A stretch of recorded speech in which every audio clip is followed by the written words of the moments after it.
Good afternoon. Welcome to the meeting of the Hingham Municipal Lighting Plant Board, August 11th, 2026. This meeting is being held remotely as an alternate means of public access pursuant to Chapter 2 of the Acts of 2025 and all other applicable laws temporarily amending certain provisions of the open meeting law. You're hereby advised that this meeting and all communications during this meeting may be recorded by the town of Hingham in accordance with the open meeting law. If any participant wishes to record this meeting, please notify the chair at the start of the meeting in accordance with Mass General Law, Chapter 30A, Section 20F, so that the chair may inform all other participants of the recording. Is there anybody here who would like to record the meeting today? Okay, seeing none, then we'll just move right along to our first item on the agenda, which is a return to our discussion of the rate study, which has been presented to us in the last two meetings by Utility Financial Solutions. Welcome to Mark Beauchamp and Mike Johnson from Utility Financial Solutions, here to answer all of our questions. So let me ask, I have a group of questions that I want to ask. I bet my colleagues do as well, and possibly Tom or Joan as well. So is there anybody who would like to begin with questions? If not, I will, but okay. Go for it, Laura. Seeing none, I will go for it. Okay, so thank you very much for sending along the email to Joan showing how the depreciation fund kind of works into this. And I think that I can actually put this up on the screen, what you sent, so that we can take a look at that together. Okay, now I'm going to go back here and share. No, not that. Back to the meeting. Share. Here we go. So the question that I asked of Mark and Mike was, where do we see the depreciation fund interacting with our finances? You know, where do we see payments from the depreciation fund going in to help cover the costs of the project? And so here's the projection for what will happen with the depreciation fund. We see that, say, in the first column, starting this year, we have $40 million roughly in the depreciation fund. We expect to by the end of the year. And out of that, we will spend $3.5 million on capital expenditures, which are from the project, I assume. Tom? They could be from both the project and the some of each. Yeah. And the capital plan. Okay. Yep. And then expecting to come in to the fund is 3.9 million. So ending the year with 40,372,184, and that goes to the top of the next column. So moving forward, we see that we're spending money from the depreciation fund on the project starting in 2027, and then the bulk of it probably comes in 2029. Laura, could you zoom in a little bit more on your okay. screen share? Yes. It's a little small. Sorry. How's that? Is that better? That's much better. Thank you. Okay. Okay. Sorry. Sorry. So we see that in 2029, here's where probably the bulk of the funds get spent. And my understanding, Tom, if we're correct, is that in 2029, so in 2027, we would go out to bond, but it would be bond anticipation notes, and then we would not issue the bond until construction was complete, correct? Which is what we expect in 2029. Is that the idea? We would spend down our depreciation fund to the point that we needed to start taking money. We'd like to spend down what we have before we have to borrow. Okay, so one of my questions when we're going to have that meeting with capital market advisors on Thursday to ask first the question that Joe asked last week, which is if we don't cover the debt coverage ratio in the way that would be prudent if it was a revenue bond, Will that matter to the borrowers? I think that was your question, right, Joe? Yes. Yeah, and just to, confirm that these will be general obligation bonds, which is what I understand, right, Tom? Yes, They these were will always be intended general to be general obligations. obligation bonds. Yes. They were always going to be general obligation And bonds. Okay. what is the target amount for these general obligation bonds right now? What's our latest forecast of how much the project's going to cost? How much the project is going to cost, or or the interest rate, or Well, how much do we need to borrow in addition to what we have set aside, so to speak? yeah. So we were talking about borrowing rather than the 70 million, borrow 40 million. 40, right? Okay. Right. But of course, once we get to the moment where we're not doing bond anticipation notes, but actually doing the borrowing, it will be 2029. We will know what the cost of this project is. And if we have already spent, looking at this, if we've already spent 30, $40,000 on out of our depreciation fund, uh, the borrowing may be much smaller than 30,000, than 30 million or 40 million, correct? Correct. Yeah, Correct. so Yeah. the borrowing could be very much smaller. One of the, yeah, so All right. yeah, So we're talking as if a ban is not borrowing. Basically, bans short-term borrowing and the locking in the debt is long-term borrowing. So, yeah. Tom, when you were saying they wouldn't borrow, what I'm seeing is we are borrowing, and that we're doing the appreciation. Well, so actually that's the question I was going to get to, Joe, thanks, Okay. which is if we are covering all of our expenses for these project for 2 years with the depreciation fund, why are we borrowing? Why would we go out and take out bond anticipation notes in 2027 if we don't need to actually borrow until 2029? My end, again, when we met with the town, my understanding is that we would, we would ask for the 70 million, and then in bands we would take what we needed. So we wouldn't, so, but I think you meant ask for the 40 million, right? Which is 40 million, where we right? are now, Right. with the Yep. number now. So that will be, so why are we going to need any borrowing in the first 2 years if we're covering all the costs if we're covering everything with depreciation Yeah, I in the think first we two would cover years? our borrow, what we would be able to cover for 27. In 28, we would have to stop borrowing. Right. So a Okay. ban is borrowing. So are we? I'm still not clear. Are we borrowing in 2027? No. That's what I want to know. That's not, and that's It, when you do a bond that locks in the rate for an extended period of time, a ban is, I don't know if it's 6 months or a year.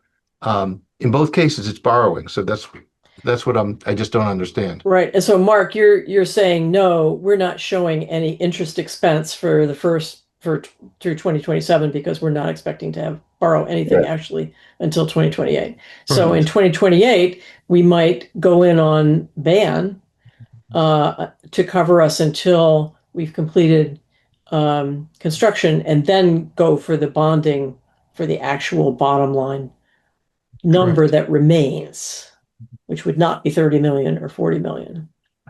So we've got, so the reason I'm going through all this is to say, because we're covering so much with the depreciation fund up front, there's considerable safety in this projection here. There's considerable room because we don't really expect to need $30 million when the time comes to issue a bond, or even close to that. But the chart shows we're issuing 30 million debt in 2028. Right. And what I'm saying is we probably won't do that Why are you saying we don't need that? I'm missing why you conclude. because according to this, we're going to already have spent, at least say, I don't know what the capital plan is for 2027, Joe, but we're going to have spent, 20 million already out of the depreciation fund Yeah, on this project. but the depreciation fund is essentially, you know, almost, it's dropped It keeps dropping from 40 to 23 up, or up to 39 only because we borrow. And if you're saying we don't borrow, then, we'd be below the 17 would be negative. Um, Right. So I'm assuming that we will go for a Right. ban in 28, just not a 27. Is that what you're Correct. saying, Tom? Correct, yeah. Yeah. To put that borrowing money in there. Yeah. Right, But so it that would might be, not be $30 million. but what are you looking at here that suggests it should not be $30 million? So we're not going to, we don't project, let's see. What's our current, is it 47 right now, Tom? What is the The estimate right now? current estimate is around 47 million. Uh, So our Estimate of thought what? was we would use the 30 million that we have available in the depreciation fund to pay for what we could, so we didn't have to borrow and take and start paying interest on it. So spend down what we had, and then when we needed to, then start to borrow. and that would be in 2028. Correct. So I'm assuming we're going for bonding this year, because if we say we didn't, if we waited till 27 or 28 to bond the project, how could we start the project ahead of time with our, even though we have our own money, and then go to town for bonding on a project that the town doesn't bond? Then what do we do? Well, that is my question then. That is my second question for the capital markets associates who we're going to meet with on Thursday is Exactly. can you do that? Yeah. And so we should cover that unless you have already talked with them about that, Tom. I don't know. Sean, when we talked to them, did we discuss that? I thought we had told them that, we plan on using our depreciation fund. We And did, then- and they recommended the time frame. But they could have changed given the amount that we have in our depreciation fund. But I guess we'll resolve that on Thursday when we speak with them. Okay. So what I'm just seeking for here is to see, the answer to that question, which is when are we really, really going to bond? I mean, we're going to town meeting for authorization to bond. And how long can we go without exercising that authorization based on a town meeting vote? I don't know the answer to that. It's the fiscal year. Oh, fiscal year. Okay. So if we go for authorization to bond, then we have to bond the full amount in this year or go back to town meeting? Yeah, I mean, so it would be, most likely in, I don't know, late fall, early winter that we would go to the market. And yes, we would have to give them the amount that we're going to need. So yeah, we need to, if we're going to town meeting now, I think it assumes that we are going to be borrowing during the fiscal year. Okay, so this is a major Yeah, so we need to talk to confusion. capital market, but so am I correct just looking at this that we are reasonably anticipating a debt issuance of 30 million? This is what happens to be, we were discussing 30 or 40, but getting authorization for 40, but it would be more like 30, Okay, if even that. in this model, we're saying we're gonna use the 30 million of that 40. right. We don't anticipate we're gonna need the full 40. And is there a baseline dollar amount of the total depreciation fund that we should be maintaining? In other words, for our own security? And we plan on maintaining about 10 million. Okay, so that's what you've got basically projected in 2031. And 2030, 2031. So that says, just looking at this, that we would be borrowing the 30 million. Okay, so we will try to straighten that out on Thursday. Yeah. Okay, thank you. So am I understanding we're going to town meeting this fall to ask permission, approval to bond up to a certain amount of money.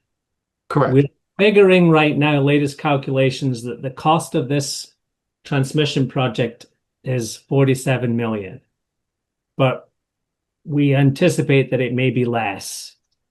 If we bond a certain amount and don't use all of that, is there a penalty for that? Or is it just, we asked for this, but we only need that, so therefore we're good with this?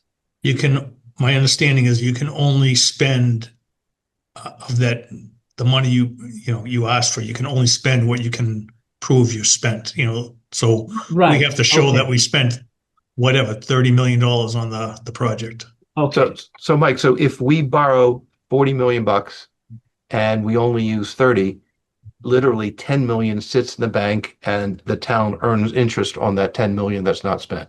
Oh, so you have to take the full amount that you bond. Yeah, that is the essence of a bond, is that there's a dollar certain that investors are putting in. Okay. But can I interject here for a second? The way it was explained to me is that we ban it for 2 years. We see how much we're going to use in that 2-year period, and then we go up for the bond for whatever we spent. So we can't take their money, put it in the bank and make money. Yeah. We can't, Well, that's illegal. We can't do that. Well, But we can do that up to a certain amount. You're right. We can't play the arbitrage business. No. But I mean, when we did Foster School, when we've done other projects, that's exactly what happened. So, but you eventually spent it, right? You So- spent it, but the town's earning interest while it's holding the money. Well, the way it was explained to me was that we couldn't do that, and that we had to we 2 years to ban it, and then when we're done with the ban period, we had to go and get the bond for the amount that we spent.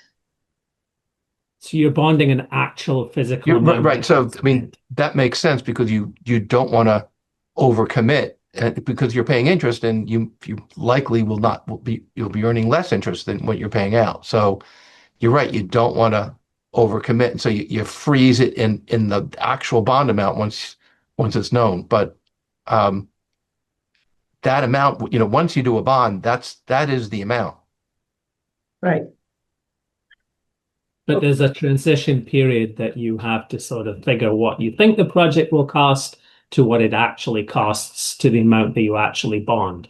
Yeah. I mean, I think my understanding, there's two factors. One is exactly what Joan said, and the second is your forecast for interest rates. Because ban is short-term, bond is long-term. And if in fact you're anticipating that in 2 years interest rates are really going to go up, you may want to lock it in now. Right, exactly. So that's in play, and that's why we have capital markets advising the town in terms of the best strategy. Okay, good. So we will try to nail this down on Thursday and come back with answers about what we plan to actually do. Okay, thanks. And my next question, relative to the questions that Joan sent to Mike and Mark. The question we asked was, suppose we used half of our rate stabilization fund, which would be about 4 million, beginning in 2029. How would this impact the rates if we used 1 million each year, 2029 to 2032? And the answer is there would be no impact to the rate track. In other words, that's just not enough money to make a difference. Do I have that right, Mike? You have it right that I said that. Oh. I said it incorrectly, and I've since Uh-oh. clarified that with Joan. In that your rate stabilization cash is not included in the cash lump that we have, that 8.1 million.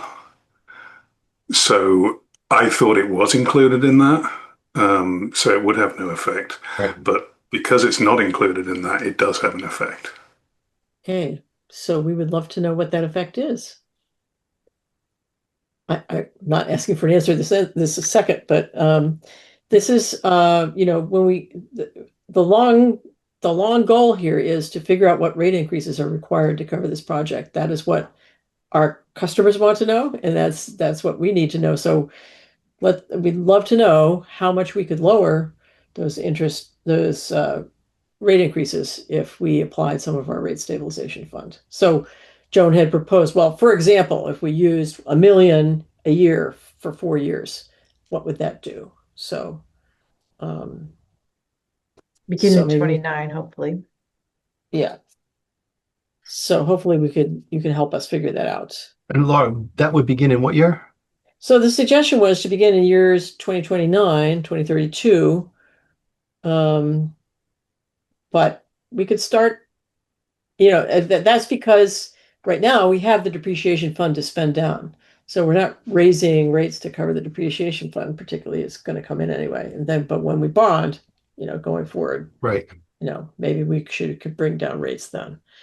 Okay, so we will get an answer to that. Thank you. And then the third question that Joan asked is what is the what I'm sorry. Wait a minute, where is it? Yeah, what is the impact on rates for the transmission project? In other words, if we don't do the project, how much would we be increasing rates? And I think that Mike had a conversation with Tom about this a couple of weeks ago, which we came up in the last meeting, when it was said that the answer was looking at, the rates that are like 6% per year for 5 years, that of that 6% per year, 3.5% per year um, was uh, was not related to the transmission project. However, in your answer to Joan of that question, you gave a different answer, Mike. You said if we remove capital transmission expense and debt, only 2% annual increase would be needed. If we additionally remove the Eversource payments, which of course we would, because if we're not building a transmission line, we're not going to be paying Eversource anything, no increase in rates would be required during the projection period. In other words, that tells us that all of the projected rate increases are a result of planning this project. Is that right? That is correct. Yep. Okay. I thought we talked about, inflation and that there would be rate increases if for no other reason because of inflationary effects. Is that wrong? There's inflation, but you got to remember when you have a power cost adjustment, and let's say inflation's 3%. All right, so probably 25% of your cost is power supply driven, which any changes in that gets passed on through a power cost adjustment. So a 3% inflationary rate affects 25% of your cost. So that's about a 0.75% adjustment. And then you have a 0.5% growth in the system that we projected that offsets that further. So there's a lot of things going on, but in a nutshell, inflation doesn't have that big of an impact on you. It impacts you. It impacts your capital projects. But in your operating expenses, it's a small percentage. Power supply is a bigger amount. And that's going to be a pass-through. Does that make sense? I think I get it. Well, 75% of your cost, when we pass the power cost adjustment, it's going to become a pass-through. So it's kind of almost like irrelevant. So that is not part of the rate, if you will. Correct. Okay. Yeah. So the costs will be passed on to the customers, Right. but we don't budget for them because they're not predictable. The whole point of the PCA is to be able to meet those unpredictable changes. Right. But Laura, I mean, But yeah, they will pay for it though. I mean, I think the question that people ask at town meeting is how much more am I going to be paying each month? And you can divide it into whatever categories you want. But if we're saying no rate increase, people say, oh, that means it's steady. Not, oh, one component is steady and one component is not. Right. So we need to be clear in the communication. Absolutely. So the question is, what will I be paying if we do the project or we don't? And I think the answer is even if we don't, there will be increases. Yeah, that will be related to ordinary expenses.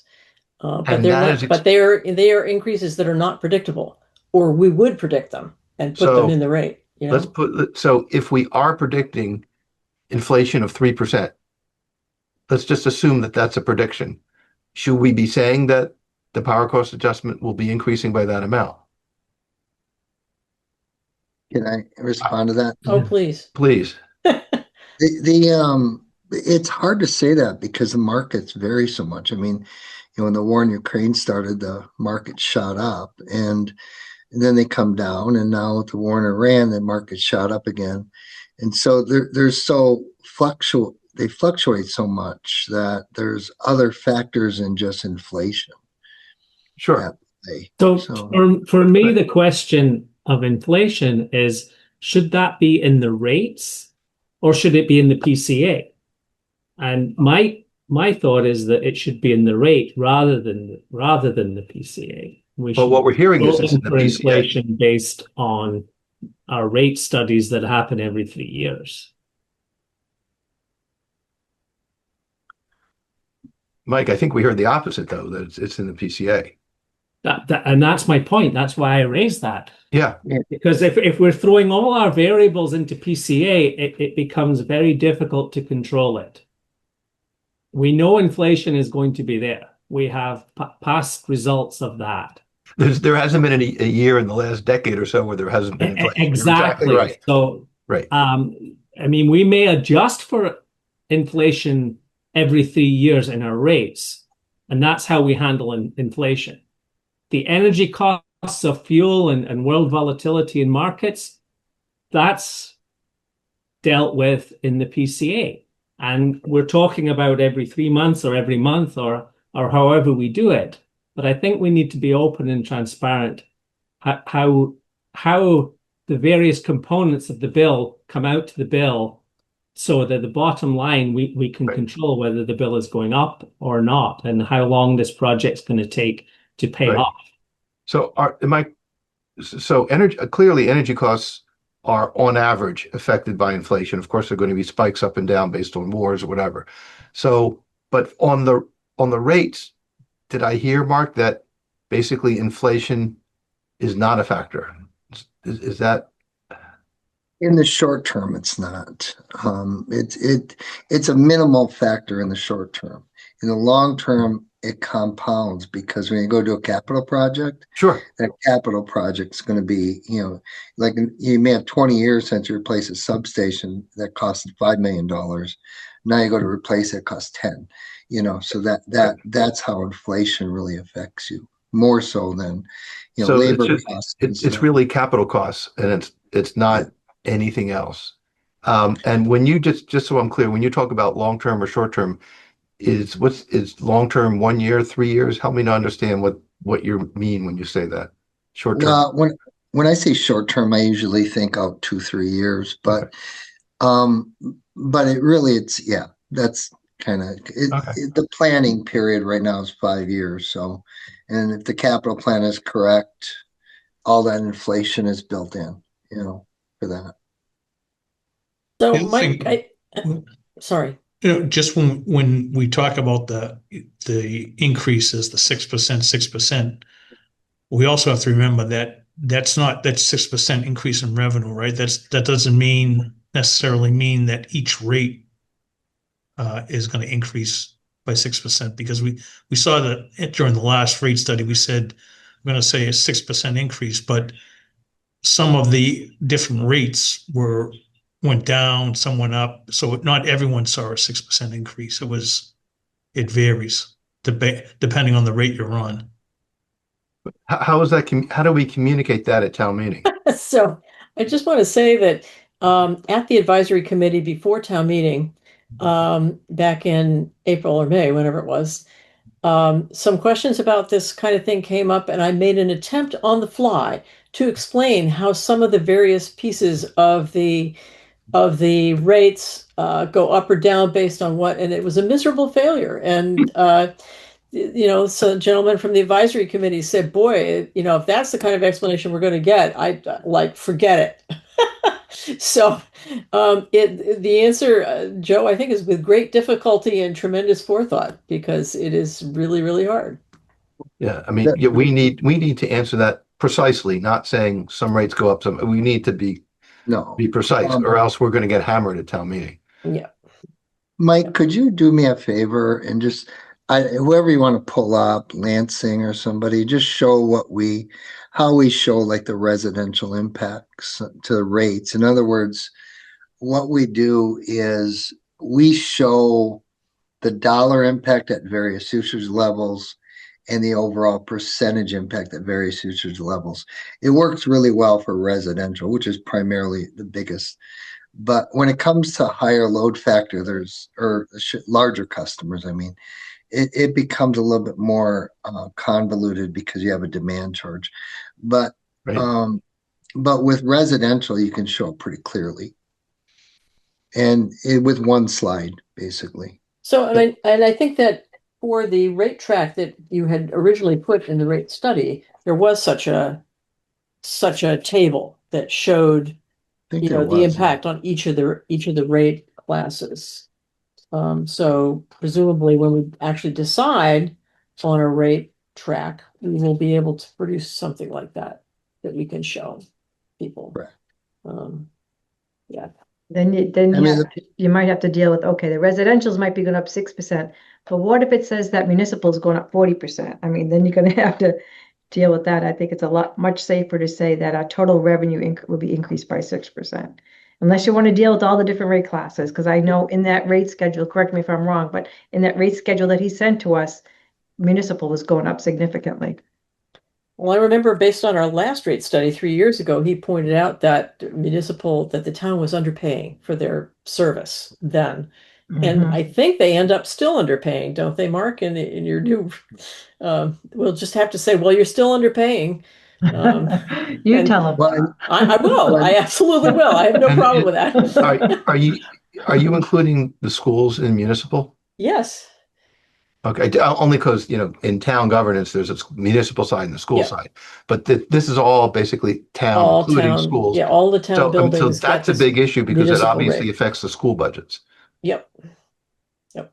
one of the things, one of the key questions for the board is, say we have a 6%. One of the things is we ask for bandwidth around it. In other words, a plus or minus 2%.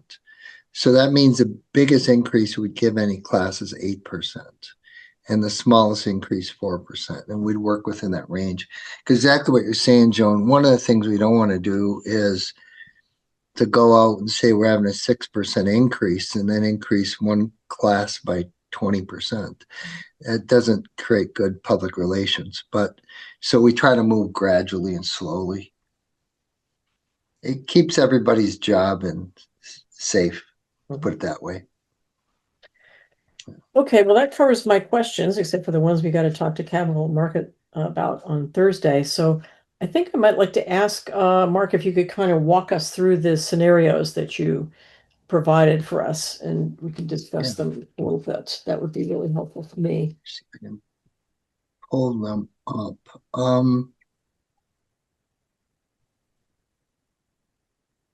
Laura, while he's waiting, one of the questions that I had asked was to see a comparison of doing monthly changes in the PCA versus doing like a moving 3-month average or just doing it Yeah, all. they did That provide that.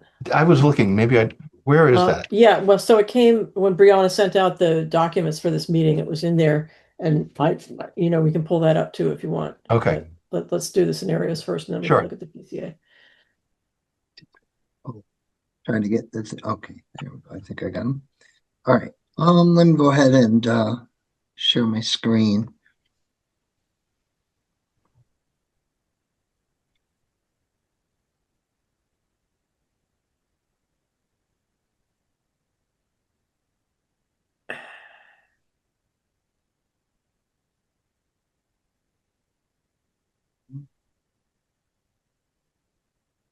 Okay, I did this last week, so I might trudge around a little bit just to give you a heads up.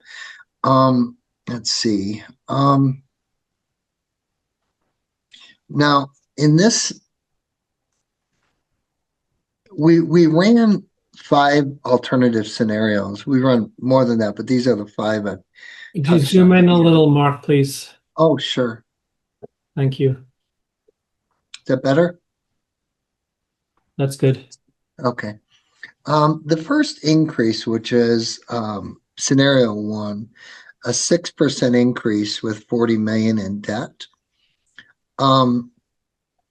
is scenario 1. That's with the 40 million. Scenario 2, which was the $30 million debt issuance, we had 6.5% rate increases each year.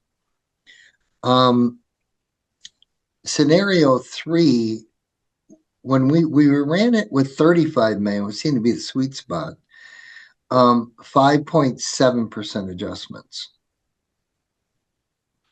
were needed.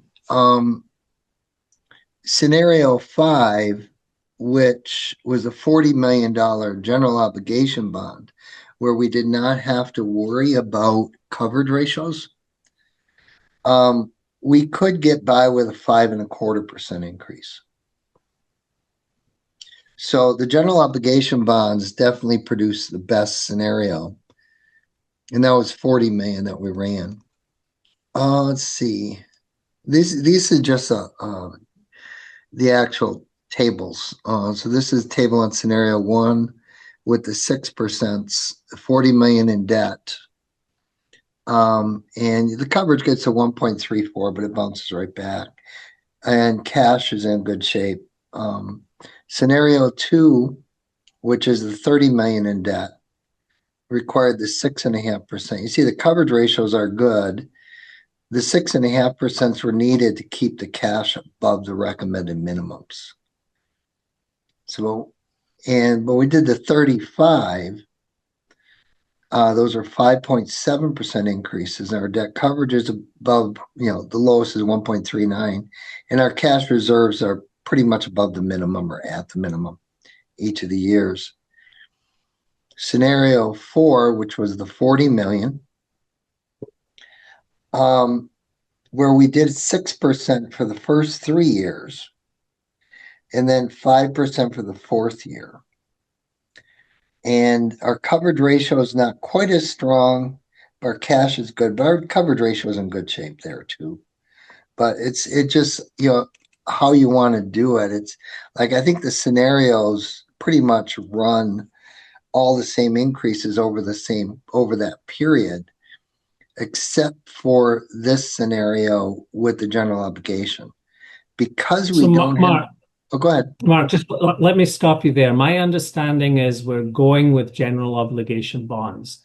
Yeah. So scenario 1 through 4 are not the direction we're going. Correct. Am I understanding that correctly? Well, Joe had one question to resolve about that. And his question was, since we will not be meeting the debt coverage ratios if we go with this scenario, does that matter to the borrowers? Right. And we're And going to so resolve this on we're going to Thursday. find that out. Okay. Yeah. I just want to be clear that right now 1 through 4 are probably less applicable to us. Quite likely, yes. 5 is the interesting one. Yeah. Quite likely. Okay, good. Sorry, So Mark, carry on. No, you're so this is definitely, it gets your income statement isn't going to look real good for a couple of years, but it bounces right back. But your cash is in good shape. And we want to keep over, again, just to interrupt, sorry, but we want to keep in cash 10 million. That was our target. Is that correct? No, it's actually listed here. 14. That was our depreciation fund. Oh, I'm sorry. Okay. Yeah. Thank you. Thanks, Joe. Yeah. And just so you know, that depreciation fund cash is included in our cash balances that we're showing here. Yep. Okay. But the stabilization fund is not? No, exactly. It is not, no.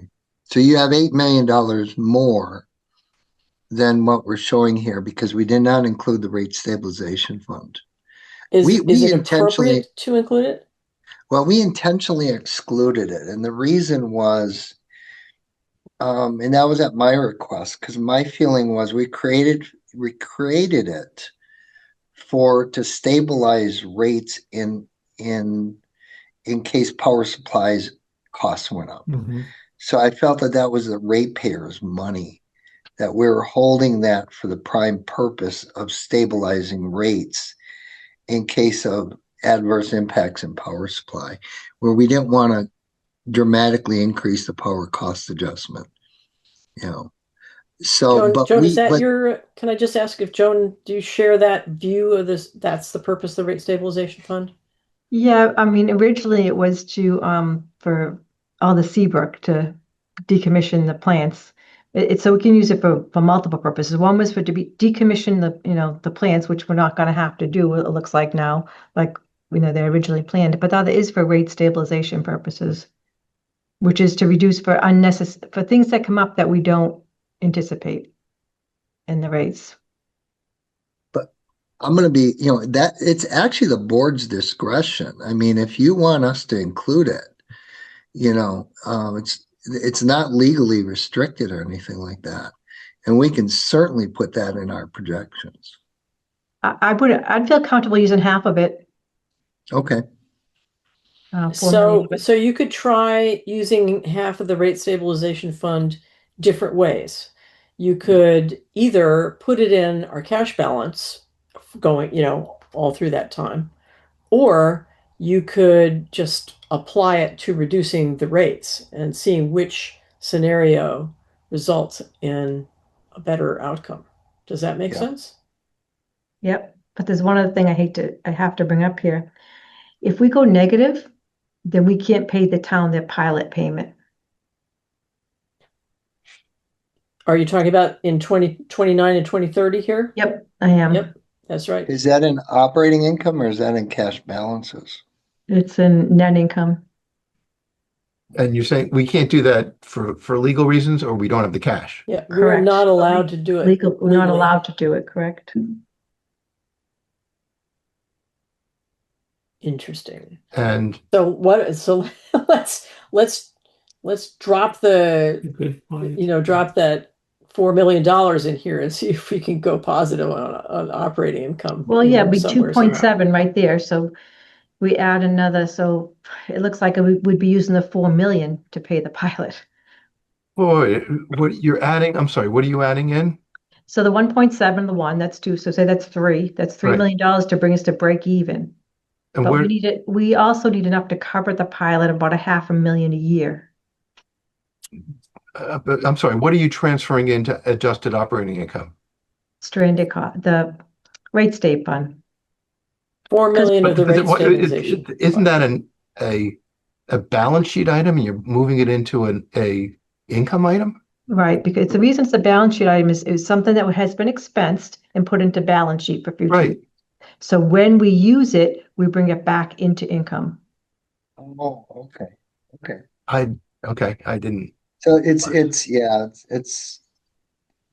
Interesting. So it was expensed. So when you can bring it in, it has to be counted as revenues. Okay, Yeah. Correct. okay. So the pilot, or I should say the voluntary payment to the town, which is the real name of it, the voluntary payment to the town is, of course, included in these projections. So that's part of what's making us go negative on operating income, right? Which you I don't think it can't is, do Laura. legally. I don't think it's included in these projections Really? because Mike, it's could not an you- above the line deduction. Right. I think, Joan, you're right. Isn't it, Mike, in the other Well, operating? We usually look for It's that. definitely going to cut into our recommended minimum cash, or it should. If the cash is cash, and we have spent it to the There's town, about then we don't have it. 500,000 every year that goes Yeah. to the city. Correct. That's included in the numbers you're looking at. So that's in the adjusted operating income? In the that's why it says adjusted. Because some people put that below the line, the payment in lieu of tax, and we adjust it because we need to get it from your rates. So we Okay. adjust the operating income to include the payment in Okay. lieu of tax. Okay, So in 2029, we would have been at a negative 1.2, but then you took the pilot, so that's why we're at a negative 1.7. Correct. presumably, That's yeah. That's correct. Yeah, that's correct. Okay. That's a little bit better. Mm-hmm. But of course, we're not allowed to give the town that Right. Correct. if there's a negative number in that column. So in 2029, we'd have to pull, 1.2 million in to break even. So we'd have to pull 1.7 in from the stranded costs of rate state fund to give the town their money. And of You course, want- that is not a rate stabilization purpose, of course. Right. And just, are you saying that the number, if the number is, let's say, if adjusted operating income is zero, we still can't do it because then paying that money brings it negative, or Actually, or correct. can we do it because it's not a, it's not a, it's above the line. We have to have at least $500,000 in net income to Oh, give the net, town okay, a half okay. million. Okay, so it's got to be, so that it's a 1.7 that needs to be dealt with, not a 1.2. Well, the 1.7 includes the 5 already. Right. But if we only look at the 1.2 and we brought it to zero, we still couldn't pay the tax, the Correct. pilot. Correct. Okay. We've got to have the Got it. money to pay it. So Well, we interesting have the money. conundrum. I mean, having the money, that again, that's a balance sheet item. This is an income statement item. So we have So to. we would have the money, but we just don't, we can't do it because we don't have the income. Correct. Okay. So that is a Philip that we didn't think of. Thank you for bringing that up. Thing I wanted to make sure, Joan, on what you had just said is it zero net income or zero operating income? Net. Net. We're not showing net here. That's going to be different. We can What direction will it be different? Well, you got interest expense and then you have interest income to offset it to a degree. We can get to that. Let me see, Mike, what model should I use? I know we have lots of in Yeah, here. let me just I would just save 6.9, file, save. So you can use 6.9 when it's saved. It might take a while for it to come to you, but it's left here. Mike, why don't you go ahead, because mine doesn't seem to be saving. I see these statuses. Well, Are you waiting for the check mark to show up? I was, You yeah. could wait It looked like forever. it was there, Mark, didn't it? Oh, No, it wasn't. Thought I just saw it what you were looking at.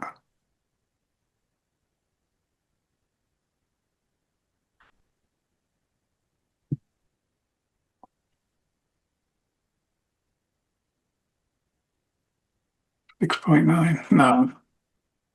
it's not. 8, 10. That's Yeah, for ages some ago. reason it's not updating. Yeah, why that's don't you, yesterday's model. yeah, why don't you go ahead and just pull it up, Mike? Yeah, well, file. I'm gonna close. These are really valuable discussions here. It's Got it open. I just got to figure out how to share it. We're going to get there See. somehow. Laura, Mm-hmm. does any of this impact our ability to vote on the warrant article? No, Okay. I think as you pointed out last week, these are two very separate. I I just think we're want to make pretty. sure. I think we're pretty settled on the 40 Okay. million, regardless Okay. of how we end up paying for it. Okay. We want to do the 40 million one here. yeah, do the 40 Yes. million. Yeah. Not sure how And different it is from what you had. Does that look reasonable? 575. yeah, I think it is actually. Well, it's real close, let's put it that way. So I think we were on scenario 5, right? Yeah, so the 5.25 increases, Mike. Yeah. Mike, we'll put it 5.2. 5.25. That's why I've got too much cash. I was wondering why I've got too much cash. Okay. And, Yeah, that's better. Okay. okay. What happened to it? Oh, I we thought want you to wanted to get go rid of over it. here, Mark. Yeah, I do. The net income. Keep going up. Yeah, keep going down. Okay. Down. Oh, net income right there. So in 2028, the net income is a positive 598, it looks like. Do you make it a little bigger, Mike? Oh, Sorry. Okay.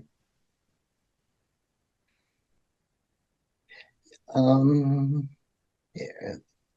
I'm just going to let me just do these three. We might use it. Okay. There we go.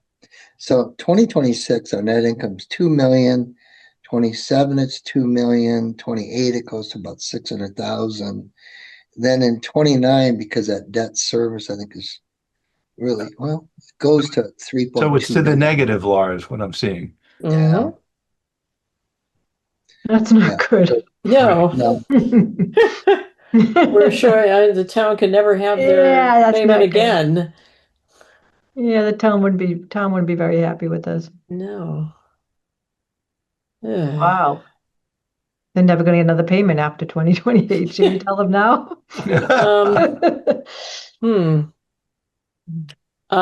So Mike, could we go back and plug in 5.75 again and see what that does? I'm not sure it's going to help that much, but let me Yeah. hide some of You these. have a good, gut feeling for that, and we don't, so No, it's got to be 6 point. Ooh, ooh, 7. brutal. Even that's not enough. what are you trying to compare it to, Mike? The adjusted I'm trying to get operating? this to 500,000, aren't I? Hmm.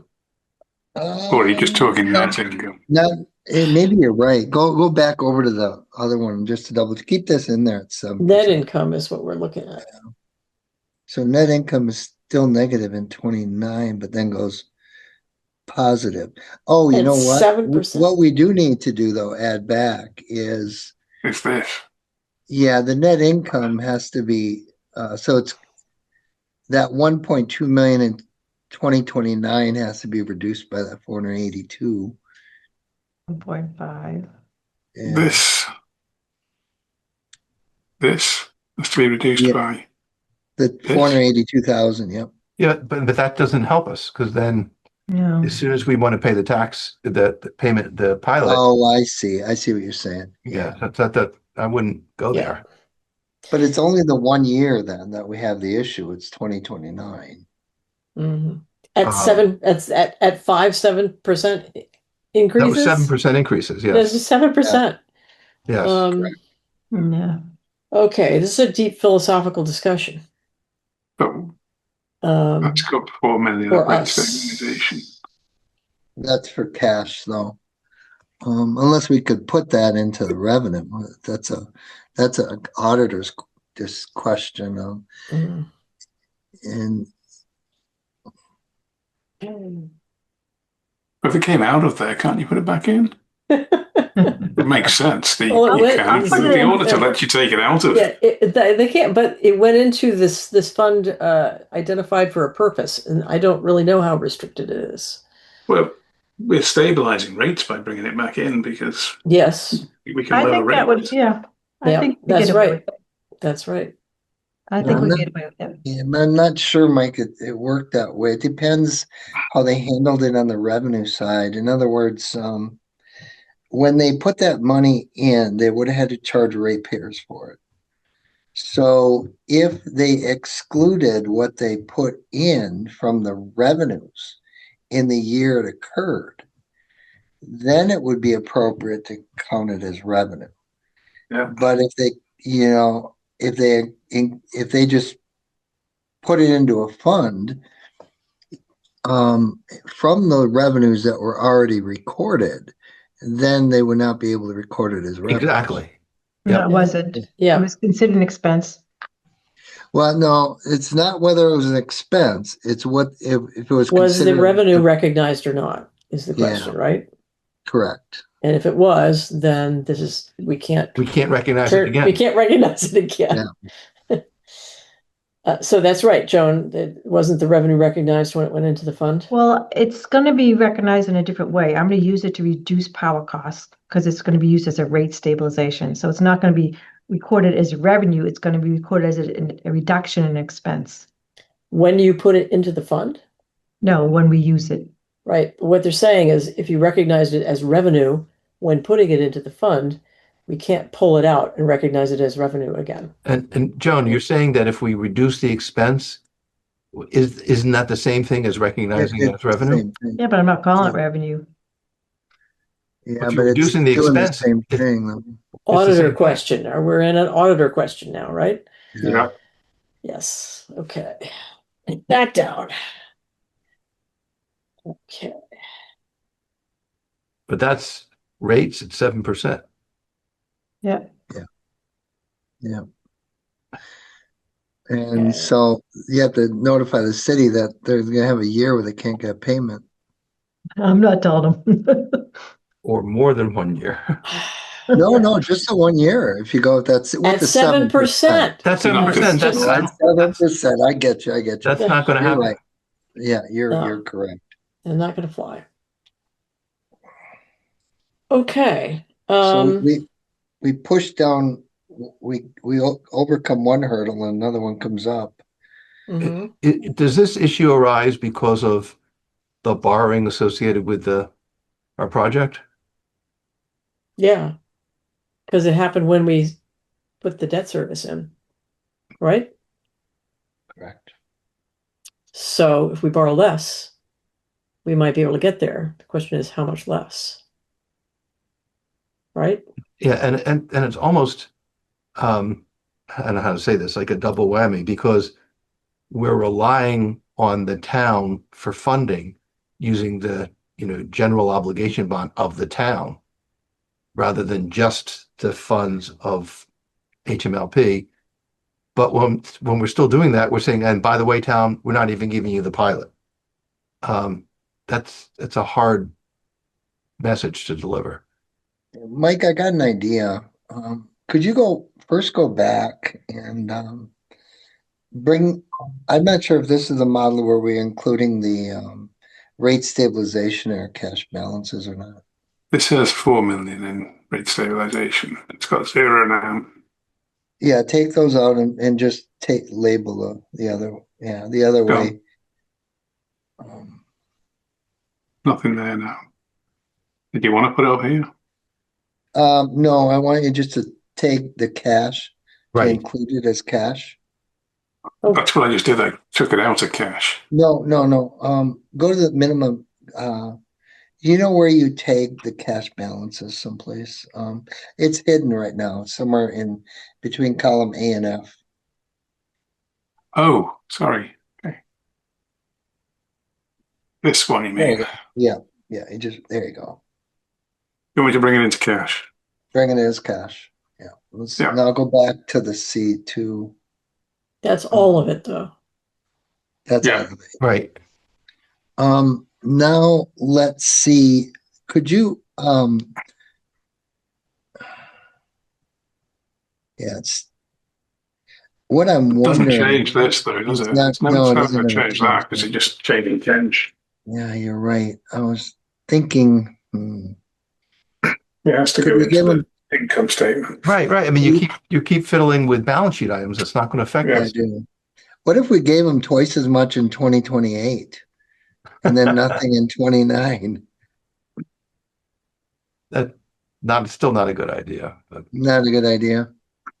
Can't we set it Well, aside like have I an don't know. expense for it? I'm open Really? to. This is where I was going with though, Mike. Lower that 40 million down to something else. That's not going to change it either. Yeah, well, a little bit. oh, the bond amount. Yeah. Now go over to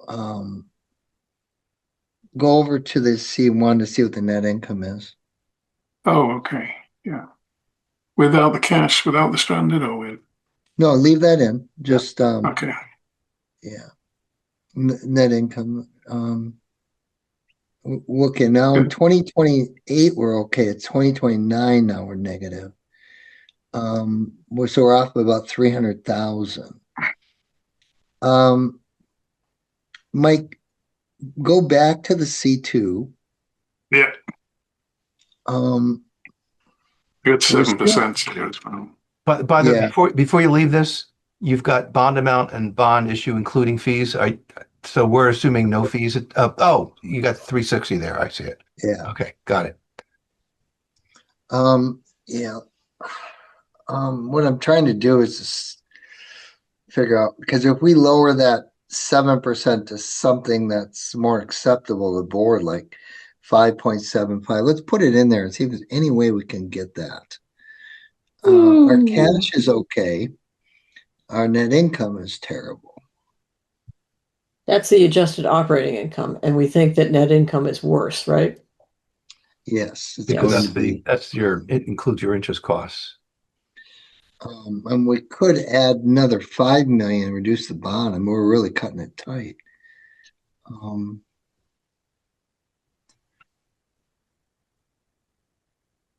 That does nothing. It didn't do anything, no, not much at all. Yeah.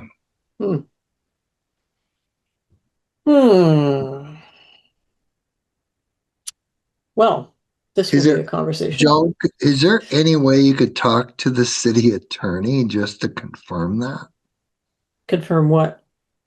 Confirm the transfer payment and the net income has to be having to be positive to do it. So that's the opinion of our light plant attorney, our attorney. Yeah. Your attorney. And I suspect town council would defer to our attorney on that. Because it's not his And department. we're clear about the definition that they're using in terms of its net income or and whether that's cash or accrual. I mean, there's just make sure that we've got from our lawyer. I haven't seen it, but exactly what number they're looking at. Our Joan is attorney nodding was yes. pretty clear with Yeah. if your net income is below zero, that, or if your net income doesn't cover the Right. Pilot. the payment in lieu of, well, Right. the And, voluntary payment, that you can't pay it. and is that net income on a cash or accrual basis? That Accrual. I don't. I'm sorry? Accrual. Okay. Mhm. And that's what we're doing here with these projections. We're using accrual numbers, not cash. Right. Right? Okay. Well, this is a conundrum. We don't have an answer right now. I think we need to get our answers from capital markets. And then also we need to ask our auditor about the recognition of the rate stabilization revenue when, where can we apply that when we take it out? Well, I have a question. Why is that relevant? Because regardless if we call it revenue or reducing an expense, and it's the impact on our net income is going to be the same. Mhm. So I don't Okay. understand the relevance in asking the auditor how we're going to categorize it. Well, Okay. because you're not really reducing an expense on your income statement when you use rate stabilization. You're just using a balance sheet item to balance it with cash.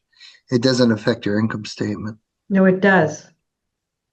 It does. You probably missed the point that I made earlier that when I put this money into the rate, Stabe, I expensed it.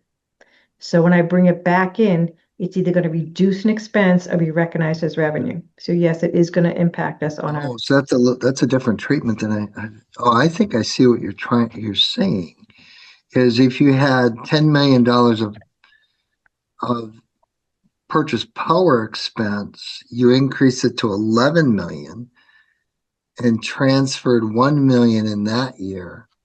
So subsequently in another year, if you bring that million back in, you can use it to reduce the expense. That's what you're Correct. saying, Joan? Yep. Okay. So I've never doesn't heard that of- help? Doesn't that help net income? Oh, It would do. absolutely. It would in what you're described, yes. Mm-hmm. Well, we could use it all in 2029, the 4 million in 2029 rather than in, $1 million for each year starting in 2029. Yeah, we can do that. Before we go further though, Joan, would you, just for my comfort, the only reason I never heard it done that way, usually it's a deferred revenue. And could you just confirm that with the auditor? Just so we're comfortable. It's only because I've never heard it being done that way. Joe, have But you at all? I used to be the auditor for this company. Oh, then you know it. That's how I Okay. started this particular. Gotcha. Okay. I didn't know was that. back then. Yes. I I didn't didn't either. either. Wow. Okay. Oh, Wow, we got a good one, didn't we? Yes, we did. Good move. Mhm. Whoever And hired again, Joan. what is the item that we're talking about? It's the, Talking about the rate stabilization fund. okay. So, if we assume that we can operate that way, perhaps what we need is to see some rate tracks that show the use of the rate stabilization fund Yeah, to that, bring us to the point where we can make the voluntary payment to the town. 4 million of it. Yep, 4 million. 4 4 million. million, yep. so we gotta make sure that we can make that payment. Okay. You meant that for Okay. 2029, Mark. Yeah, I think you're right. Yeah. Mike. Okay, so are there other questions from at this point from the board or the staff or utility financial solutions? Well, I think what we'll do is we'll play with this model and see what we can get at and try to get at the best situation to balance everything. Okay, let me ask if there are any questions from the public at this point or comments. Raise your hand if so. I don't. Oh, yes, of course. Elaine, go for it. Lot of numbers here. You want to state You've Name- stated, Name and address, Names. please. yeah, you've stated total cost. Can you tell us what your name and address is, Oh, please? excuse me. I've got a little fan going here. And Elaine Cusker, 206 Linden Ponds Way. The number was used 47 million for the total cost. And that's being applied in developing all these scenarios for how much to borrow, how much to use for depreciation, and so forth. Does that cost include the transmission lines, the substation, and the tap station? No, No, I didn't think so. it includes the transmission line and the substation, not the tap station. Okay. So what number would you use for total project cost? Right now, the total project cost is 97. Okay, so it's still 97. All right. Mhm. Okay. And then is the meeting with the capital advisors Thursday a posted meeting, or is that? No. No. Okay. All right. At this point, I would post it if people wanted to come, but it's too late. Okay. And I may not understand this, but I know there are a number of rate stabilization funds in, the town side of things. And I thought those were specifically meant to target, lowering the cost to the ratepayers, or on the town side, the taxpayers. This, obviously I could spend some time with Joan and she could walk me through this, but this sounds like more of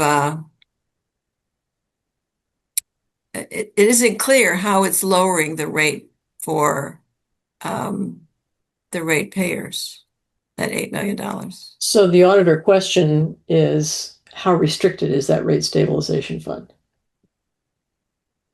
Well, if we didn't use it, we'd have to raise the rates more that year.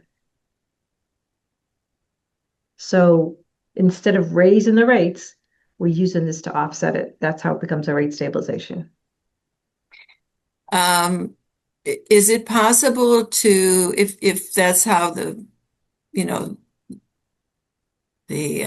finances go forward, to show rate stabilization fund is keeping the rates or preventing the rates from rising X dollars? In other words, to actually show a savings to ratepayers? You want me to show that? I don't understand the question. I'm sure we could. We could show a rate track that is, using the rate stabilization fund and one that is not. Okay, so But what that kind of elides is the fact that the voluntary payment to the town is voluntary. And so we could just say, sorry, town, we can't pay you your $500,000. And I'm sure you're sensitive to what that would mean. So but I didn't want to elide that when we're having this conversation. Yeah. Well, I'm just seeking as much transparency, for the use of that fund as possible, Mhm. for people to understand if it's used, how it's actually saving them some money. It would save them As opposed to, saving money that's generally assumed to be committed, even though it's a voluntary payment. it's saving the ratepayers money in the sense that if we assume that we have committed that $500,000 every year, we will have to raise customers' rates to pay for it if we don't use the rate stabilization fund. It's an assumption. So if you assume, yep, we're going to do this voluntary payment, then definitely we would have to raise rates to pay for it if we don't use the rate stabilization fund. Okay. Okay. And I was able to see the study, after the meeting last time. Would I be able to have the scenarios, a copy of that? Yes, yes. Thank you. Okay, any other questions or comments from the public? Okay, back to you, Mark. Next step, trying to come up with some rate tracks that include use of the rate stabilization fund to allow us to cover that payment to the town with as low rate increases as we can manage. Assuming that these are general obligation bonds and we need not be too terribly concerned about debt coverage. I think we're making that assumption right now. Yeah, we can definitely do that. Okay. I do want to give a little bit of buffer because I don't, you know what I mean? With it all. But we'll get it as low as we can. When I say buffer, I mean if I project a $500,000 net income, that can be gone in a heartbeat, Yeah. Yes, absolutely. Yep. Totally get it. So Right. what one question I have, Mark, is we know the rates are going to go up, and we know they're going to go up for a set number of years. Is it possible to model a look at a longer period of lower rate increases? Possibly. Well, if Yeah. you do that, then there'll be a longer time period that we will not be able to fund the pilot. It depends how we all. I think I know what Mike's saying though. We're in the process of looking at it. Yeah. Yeah, no, The thing to I view this project as being a 50-year investment in the town infrastructure, the capital equipment that we own and operate at HMLP. It's the quality of our grid. It's our measure of resilience. I think it's important that we, as a board, reflect that timeline in terms of the investment that we put into this project. So that point of view is very appealing to me. But what we have to remember is that in 3 years, we're going to do another rate study. And we might, who knows what we will find out Correct. in 3 years. I don't know. I mean, I really get your point about, what a long-term project this is in terms of its value to the town. I just don't know if it's realistic to tell people, oh, we can project rates out 7 years, because actually I don't think we can. No. I don't think we can project them out really more than 3. Understood, but I think we have two balances here. We have the interest rate for the bond and the length of time or the cost of borrowing, and we have the impact on the ratepayer in the short term. And I think that's a very careful balance that we need to consider. I'm just worried about promising people what the rate increase is going to be in 7 years, which is 2 more rate studies down the pike. Understood. I have a question for me. It's probably for Mark, but can we increase the period that we borrow the money for? We have 20 years at the moment. Would we be able to spread it over 30 years, or is that not?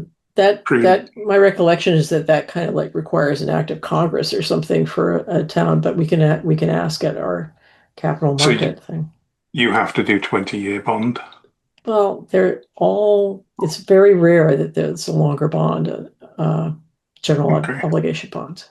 I've been seeing those, actually, I've been seeing in the last 5 years, bonds going out 30, 40 years even. I've Well, seen we'll some ask. into 40 I'll years. add it to the list. Yeah. I think that may make a difference to what the low end would be. I don't know how quickly we could get a response on that would enable us to give you a better rate track. Yes. Well, we will ask that question on Thursday. Thursday, yeah. They'll know. I think the We have logic is they become too difficult to sell when they go out that long. Mm. It does. And So that would make the interest rate go up, right? Yeah. it does, yeah. Mm. Yeah. It'd be interesting to know if he says, well, it's a 0.5% more in the interest. Well, anyway. Yeah. And we're also in a period of an inverted interest rate curve. So we'll see what the impact really is. Mhm. Yeah. Okay. Yeah. Elaine.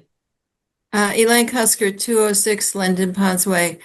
I think 20 years is um, a limit on certain borrowing for light plants, and it came up last year when the article was drafted. Mm. It had I don't know if what was put in, but town council like scratched out and put in 20.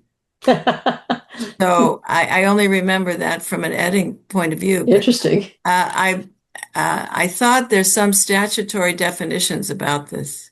There could be. It would be a good question to ask. Okay. Ask our attorney. Yeah. Thank you. All right. Okay. Thanks. Okay. Any other comments, questions from the public? Okay. Board will be needing another meeting soon. Before we leave them or let them off, can we get to that monthly versus a 3-month rolling or? Oh, yes. Yeah. Yeah.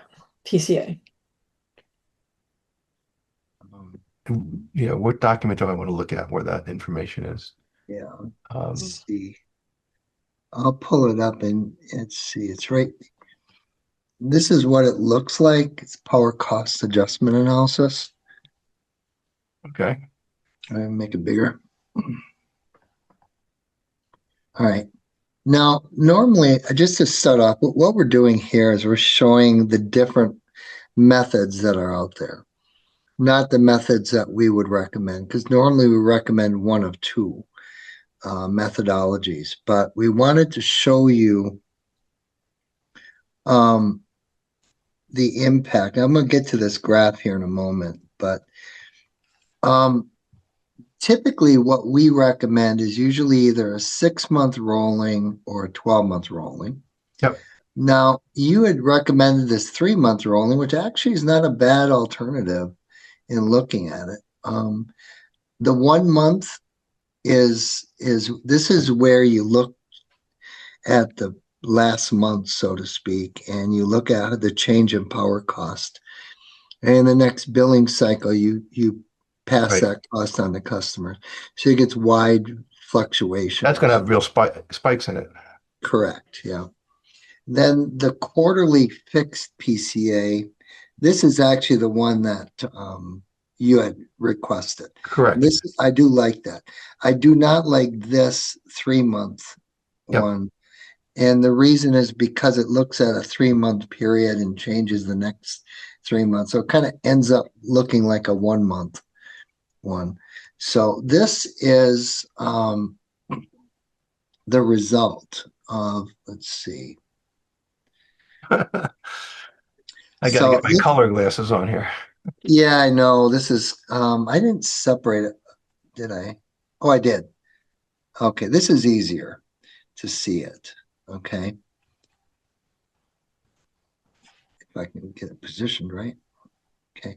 This is the fluctuations that you see on a monthly basis. So in other words, in this month, you see it goes from a little over a penny up to 5 cents, then back down. You can see these monthly PCAs result in these wide variations. Is that Hingham historical data that you're using? It is, yeah. Okay. Yep. And this is the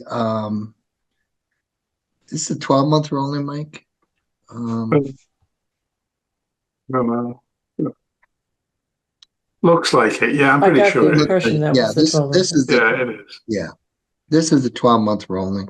So this is the same data, but on a 12-month rolling. You see that it fluctuates each month, but it's more gradual.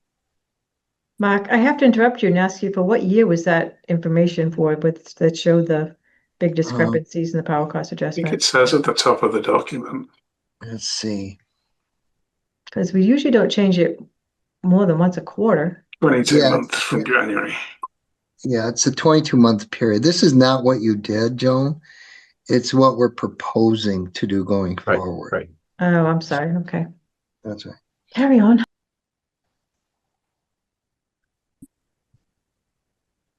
So this is the quarterly adjustment. That looks plenty smooth. It does. See, So just so if you go back to the quarterly, so am I correct that that takes the yeah, 3 month? Is it this the is your trailing 3 month. quarterly? So It in other is. words, right, so it takes the data of the last 3 months and then uses it for the next 3 months, and then it keeps going that way. Is Yeah, that correct? but no, it's using it's adjusted every quarter, Right.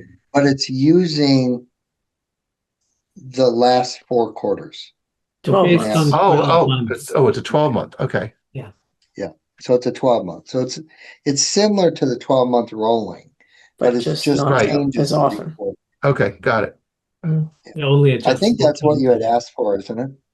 Something like that. Um, no, so my recollection of discussion, I think Michael was really saying, let's do every month so that people get a real-time read on the costs. And I was suggesting, let's do it each quarter so that you Yep. have something smoother. So I envisioned January, February, March data, you average that and then use that for the following quarter. And then then you average April, May, and June, use that for the following quarter. So I was looking Yeah, at quarterly data, but it's lagged by a quarter. yeah, that we didn't have the detail, but it is up here. I would That's the probably, green one, yeah, I right? wouldn't recommend that. You see the That's very variations. bumpy. It's got to be less bumpy than the monthly. It Less is. than, yeah, Yeah, yeah. So it Well, sounds like you've come up with something better. so we one, did. Mark, one question I had. You've got the green, which is the 12-month rolling, and you've got the purple, which is the quarterly fixed, and they're very similar. Whereas I see a lot of variation in the others, if I'm looking at it correctly. Correct. That is correct. Okay. So we're looking for something that is smooth. What would be the advantage of the quarterly fixed versus the 12-month rolling? Um, only from a customer's perspective, I guess. And But that they're building basically, it up. would give the same net effect to the Correct. ratepayers. That's Whereas correct. there's much more variation in everything else. Yeah. Okay. So you've got the quarterly fixed, and then the other one, Mike, which one is 12-month rolling, the top left, the green one. yeah. Oh, I got it. Everything else is noise as far as I'm concerned. Um, this may just be a dumb question, but which is easier for us to calculate and to implement on an ongoing basis? My opinion, the 12-month rolling or the 6-month rolling, the quarterly fix is a little bit. It's not industry standard, correct? It's not a common way of doing it, but Right. you could do any of those three. I think that administratively, Yeah. So it's not gonna make that big a difference. yeah, can we look at the 12-month rolling again? I just want to see that one isolated. Just don't forget, if you're using a rolling average, it's kind of like pushing expense into a next period. So our net income targets will change. Correct, Mike? Mark? That is correct. So that's the 12-month rolling, and how does that compare to what we're currently doing? Do we have that as a line? In your, you don't currently do it. We don't currently do it. Have a Have PCA. you got a power cost adjustment? No, we currently have a power cost adjustment and it's Oh, pretty I'm much sorry, it's an a energy, straight you have an line. energy. Yeah, I apologize. You have an energy cost adjustment. Excuse me. This is a little bit different, but So Joan, are you saying that this will have an impact on revenue coming in? It has an impact, yes. So that will impact our net income as he just projected, Yeah, and in which way? in a negative way. Because it was saying that, okay, we need to get revenue now because an expense that we've just incurred an expense. But he said, okay, let's spread it over 12 months. And we're a calendar year, so come December, if we didn't, recoup all that money that we spent in that time period, then it's going to go into the next year. But it also goes the other way. If we have if we incurred an expense and then it disappeared this month, well, we're still recouping it. So the expenses are not always weighted looking forward. No, but from what I've seen, expenses usually don't go down. True. They usually go up. Good point. Okay, so it's hard to know how it's going to impact things, isn't it? I don't know. Does that, if you choose one of those models, does that roll into your model, Mark? excuse me.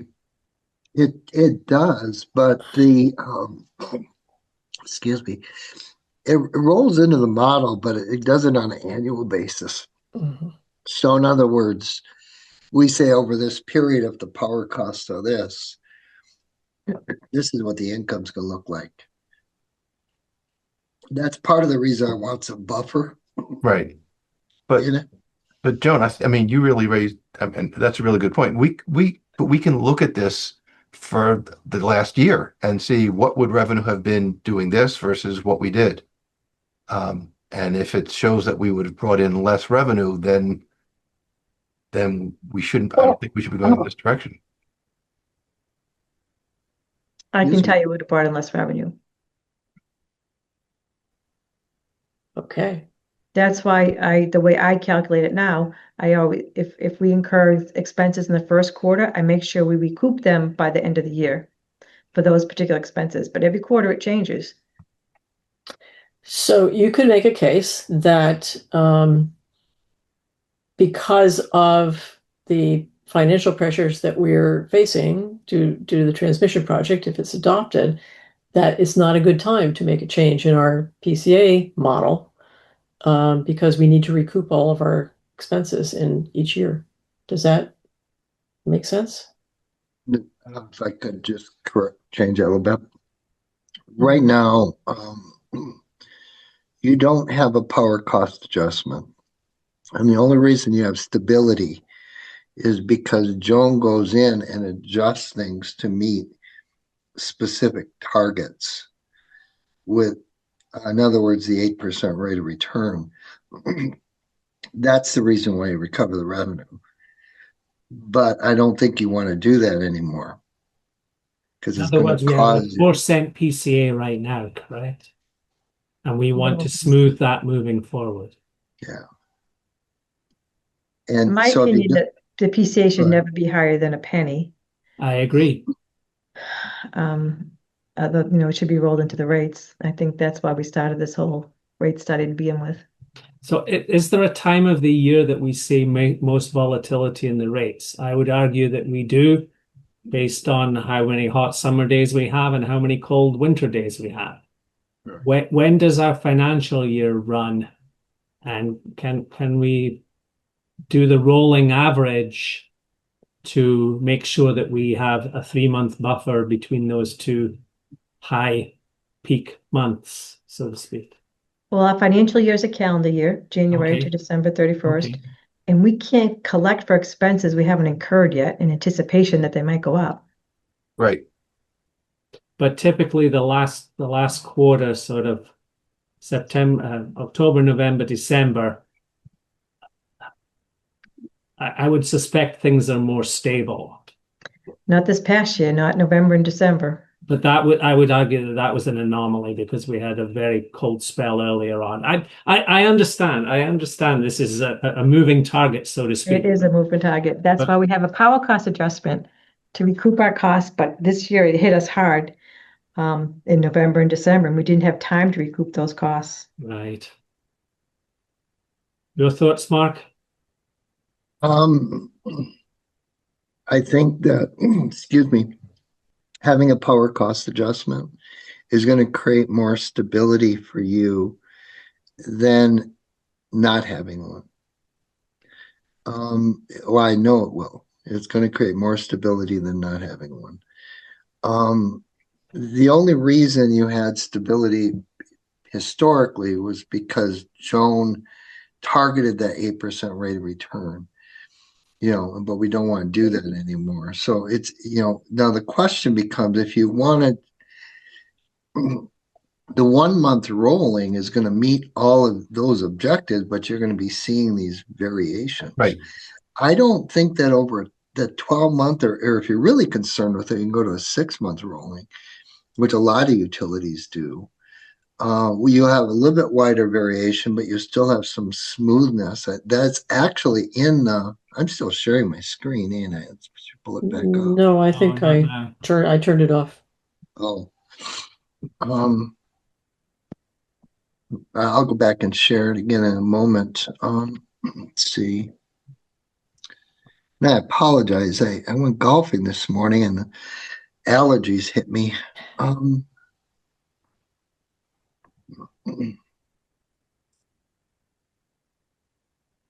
hope we didn't affect your handicap.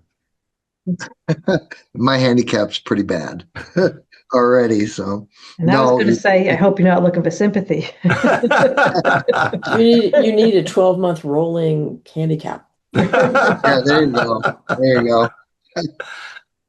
All right. If you look at the orange line, Yep. 6 month rolling. that's the 6 month rolling. So that's going to stabilize your revenues more on a fiscal year basis.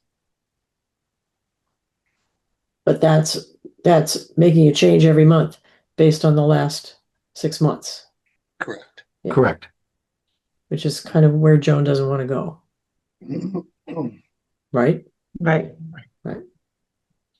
Joan, what do you think is the best? The way I'm doing it now, which means that I recoup it within my calendar year. But it's going to be different expenses that you're recouping once we create the PCA the way it should be. A lot of things that are currently in the PCA are going to go into power costs, right? That's right. So it's only for the changes, the unexpected changes that are in our current rates. Right. Okay, well, perhaps I don't think we'll make a decision about this now, but this gives us a lot of food for thought, and we will return to this. Thank you.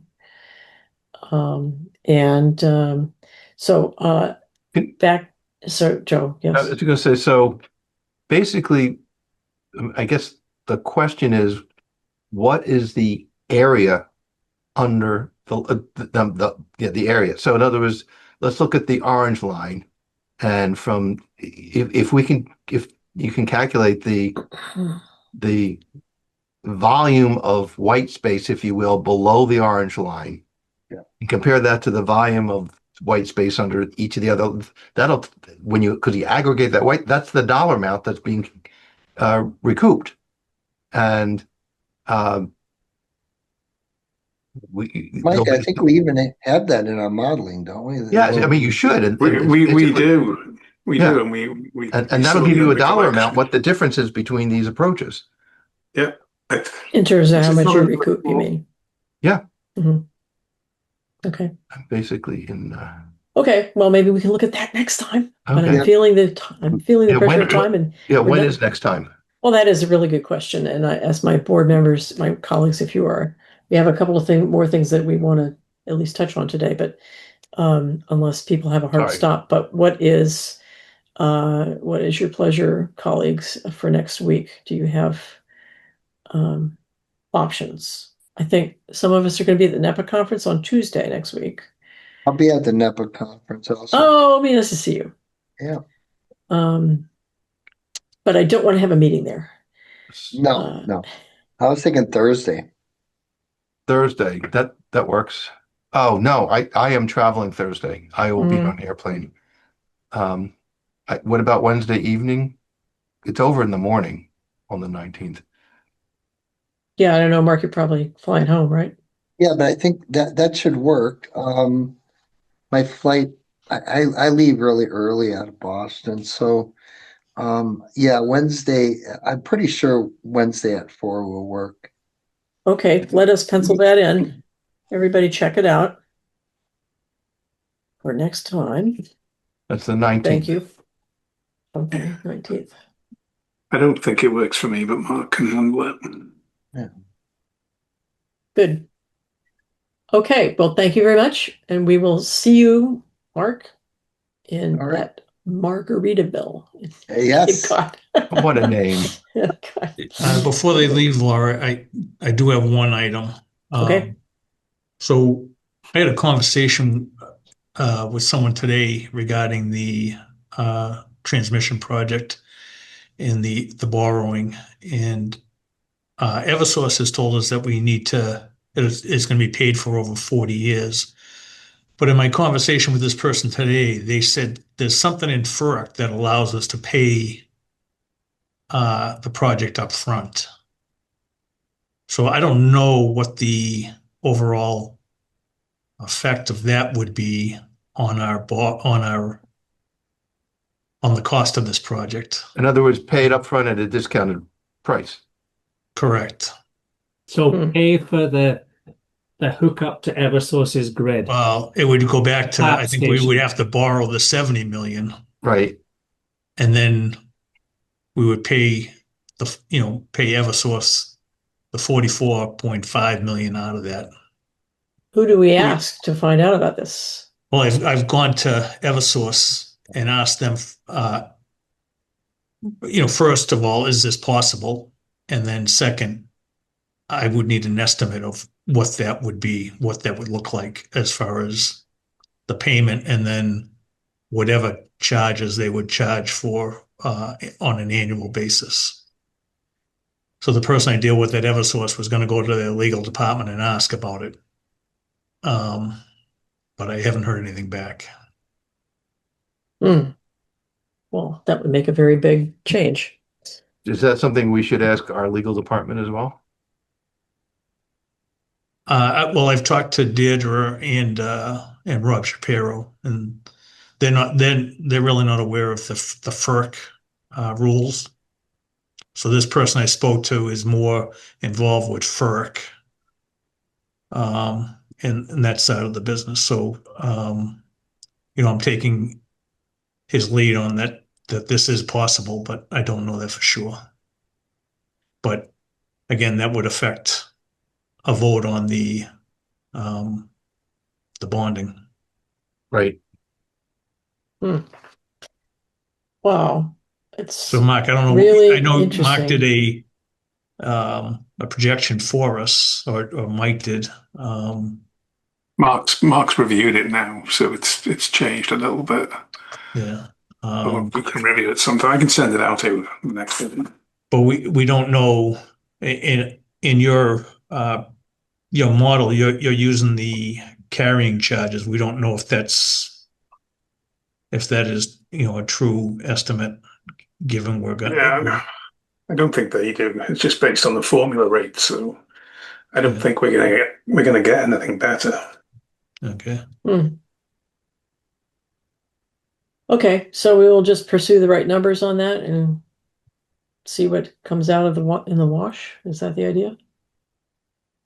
I think if we got an estimate from Eversource and we could then make a decision on whether we should borrow the 70 million or the 40 million. So just, am I understanding this right? So in other words, let's suppose, I'll make up numbers, that the carrying costs with Eversource are $1 million a year.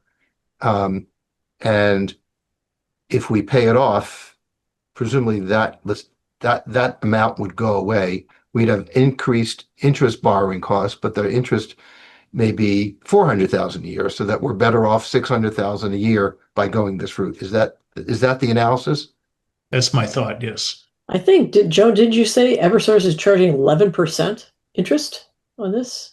What? Something crazy. They get a 10 point, I think it's 10.58 or something. Yeah, so if we're borrowing in, Could and the be a town, lot. yeah, so the town borrows at a lot lower interest rate.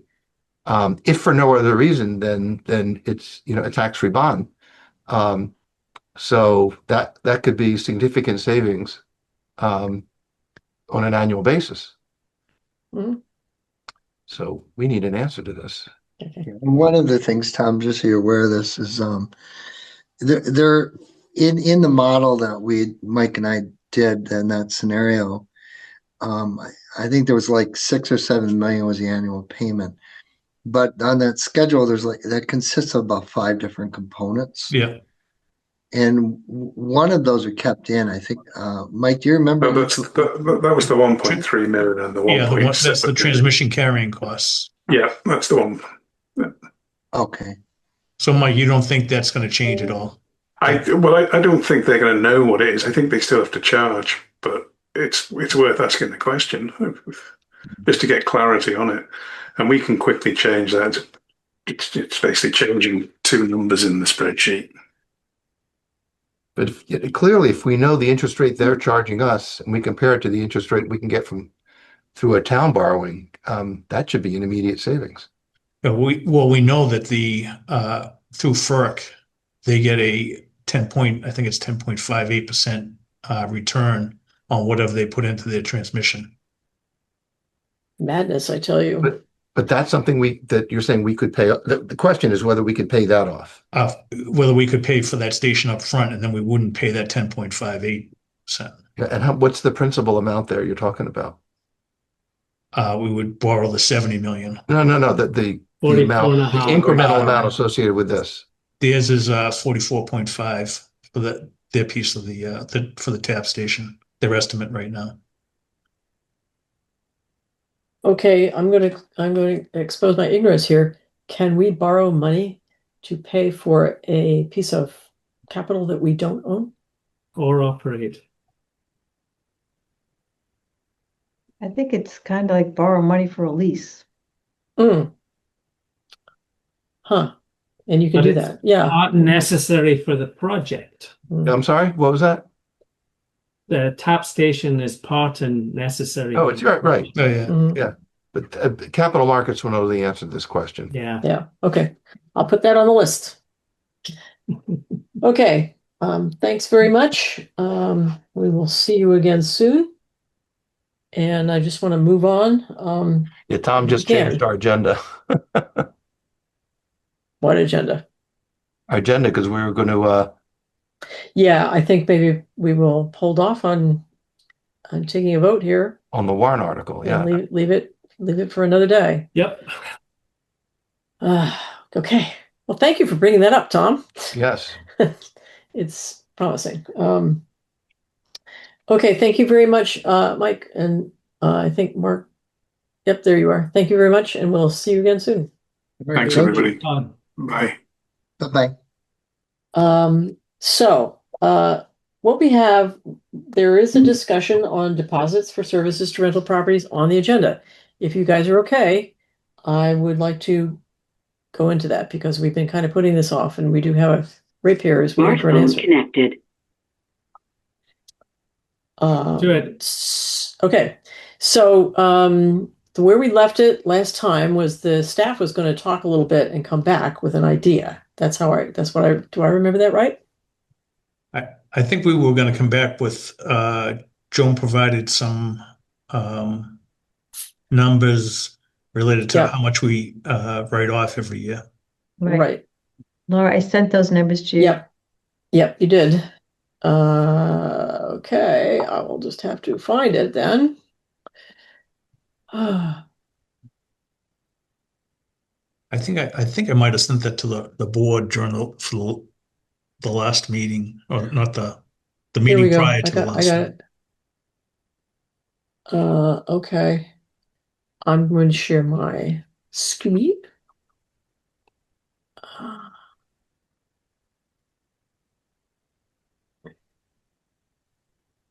So write-offs from 2022 through 2026 so far.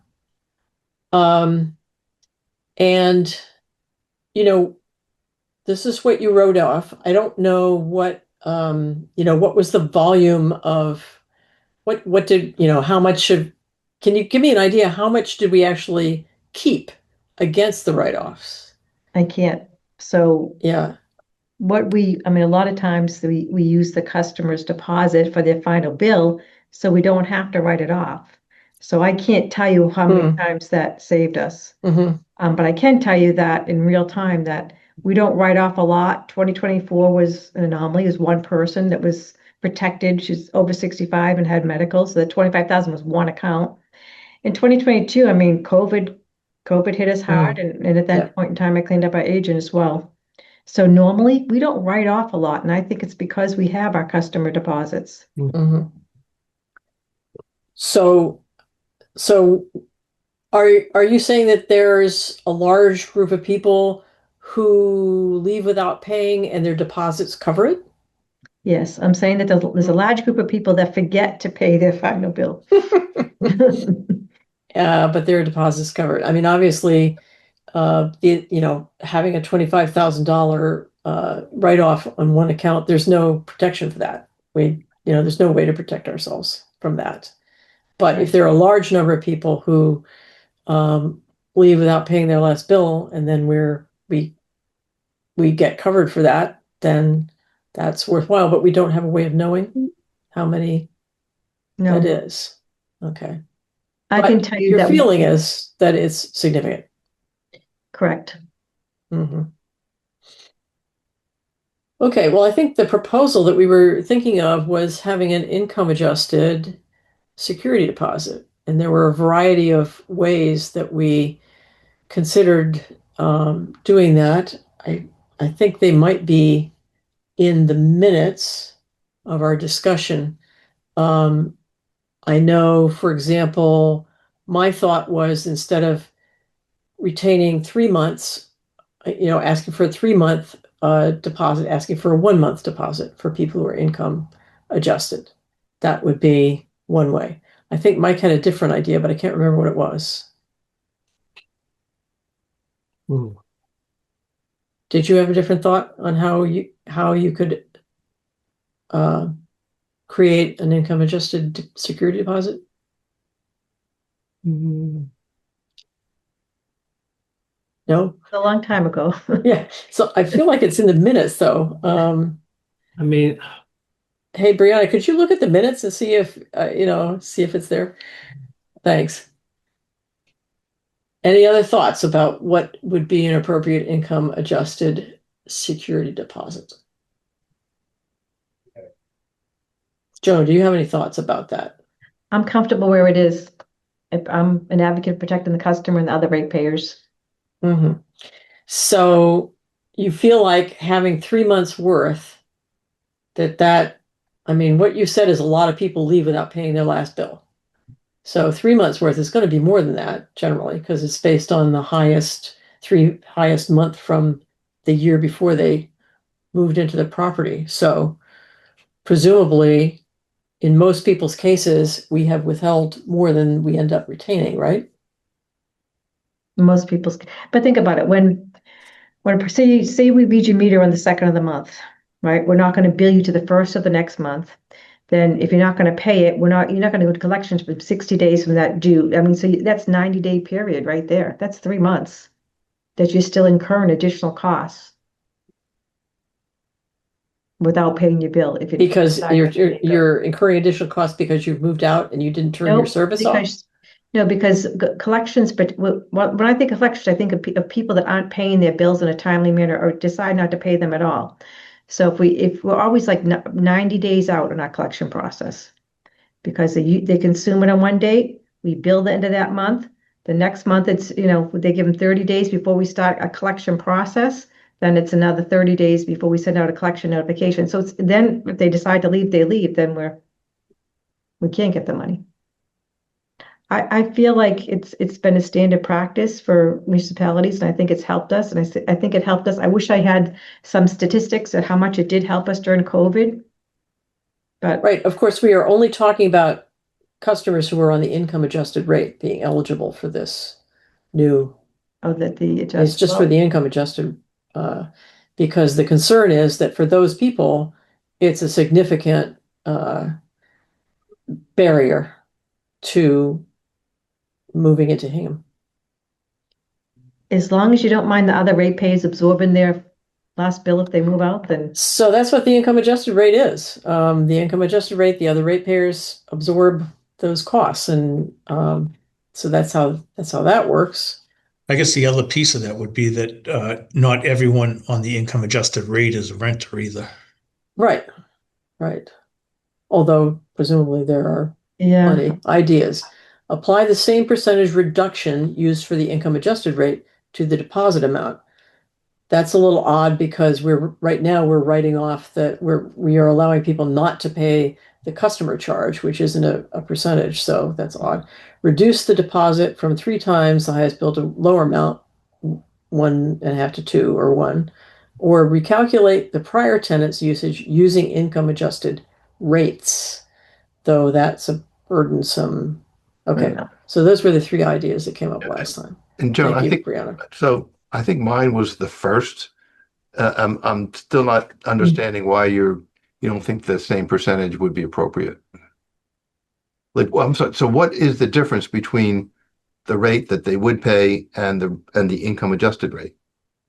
On the rates that we currently have, off the top of my head, I want to say 15% plus. Now we no longer charge a customer charge, so probably 30%. So if it was just, So that would be, but the rate itself though is 15%.